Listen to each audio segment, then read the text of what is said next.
জুলাই অভ্যুত্থান কোনো নির্দিষ্ট রাজনৈতিক দলের সাফল্য নয়, বরং এটি ছিল দেশের সর্বস্তরের মানুষের সম্মিলিত সংগ্রামের ফসল বলে মন্তব্য করেন বাংলাদেশ জামায়াতে ইসলামের আমির ও বিরোধী দলীয় নেতা ডক্টর শফিকুর রহমান।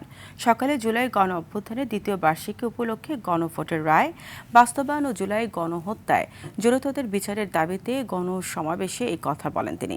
বিরোধী দলের নেতা অভিযোগ করেন, বর্তমান সরকারের কর্মকাণ্ডে অভ্যুত্থানের অর্জন ধীরে ধীরে চোরাবালিতে হারিয়ে যাচ্ছে। বিএনপি জনগণের কাছে প্রতারক ও ধোঁকাবাজ হিসেবে নিজেদের পরিচয় প্রতিষ্ঠা করেছে।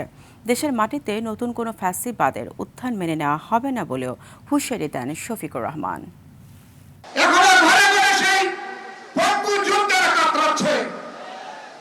তাদের দিকে নজর দেওয়ার ফুসরত এই সরকারের হচ্ছে না।